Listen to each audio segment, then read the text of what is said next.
जब भी प्रजा को लड़ाना हुआ तो अपने आप को ऊपर वाले का मैसेंजर घोषित कर दिया। ईडी अमीन ने कहा कि खुदा मेरे सपने में आया और कहा जितने प्रवासी लोग हैं इनको देश से भगा दो, देश की गरीबी दूर हो जाएगी, देश विकास कर जाएगा। जिना के सपने में हमारे नबी आए और कहे कि जाओ बर्रे सगीर में, मुसलमान बहुत तकलीफ़ में है, नहीं तो स्पेन की हाल हो जाएगी। स्पेन में जिस तरह मुसलमानों को काट दिया गया इसी तरह इंडिया वाले हिंदू भी काट देंगे। आप सबसे ज़्यादा मन बुद्धि बनाने में जो उपयोग किया है शासक ने, वो धर्मों का उपयोग किया है। और सारे धर्म की शिक्षा एक है, किसी का दिल मत दुखाओ, किसी तकब्बुर मत करो, अहंकार मत करो, ईगोलेस बनो, सबको एक मालिक की रचना समझो। लेकिन जब आदमी के अंदर धर्म का बुखार चढ़ जाता है तो मालिक की रचना के बजाय जाति की रचना दिखती है। उसकी मंदिर मस्जिद जितने लगता है, गिरजाघर दिखता है। अगर ये नहीं दिखता तो एक दूसरे के चर्च और मस्जिद क्यों तोड़े जाते। इंसान जितना आसानी से दिमागी बीमार हो जाता है धर्म के नाम पे शासक द्वारा। एक एटम बम गिराने वाला, उसकी सैलरी लाख, 1.5 लाख, 2 लाख, 5 लाख ही सैलरी मंथली होगी।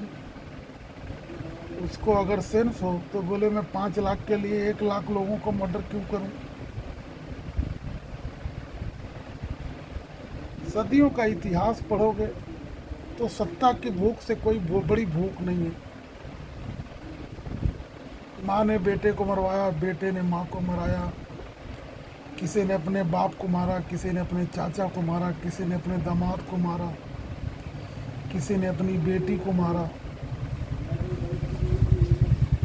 और जो बहुत ज़्यादा सियाने थे वो उपदेशक बन गए।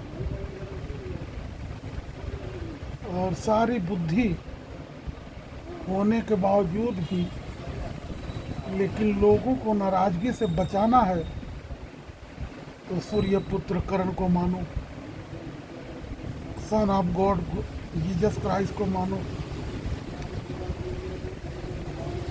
समझ रहे हो। शूद्र के कान में शीशे पिघला दिया।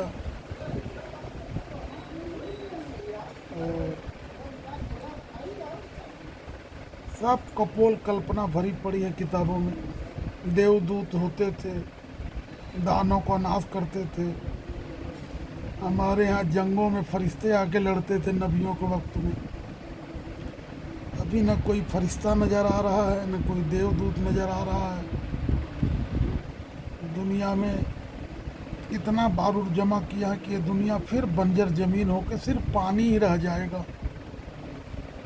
आने वाले 50 सालों के अंदर अंदर ये दुनिया में ज़मीन ख़त्म होकर सिर्फ पानी का वजूद होगा। फिर करोड़ों साल में पानी सूखेगा, ज़मीन बनेगी, फिर किसी कंडीशन से इंसान का जन्म होगा, फिर करोड़ों काल का प्रोसीजर है। विकास और विनाश इतना स्लो चल रहा है जैसे दुनिया घूम रही है, धरती घूम रही है, लेकिन कोई किसी को ये महसूस नहीं होता ना ज़मीन घूम रही है। पहले तो ये मानते चांद घूम रहा, लेकिन अब बोलते हैं दुनिया घूम रही है। इसी तरह इतना स्लो मौसम में विकास हो रहा है, विकास और विनाश, कि हमें ध्यान नहीं आता।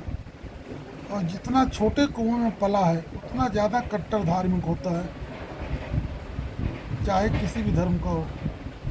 आप 10 धर्मों के ग्रंथों का अनुभव कर लो, उसको पढ़ो और अनुभव से पढ़ो तो आपको समझ में आएगा सारे धर्म मानव की पहचान है, इसके आगे कुछ नहीं है। इसको खुश करने के अनेक तरीके हैं। वो खुश होगा तो सिर्फ उसकी फुलवाड़ी में जो पानी देगा। आग लगाने वाले से कभी खुश नहीं होगा। किसी को बुरा लगे माफ़ी चाहता हूँ।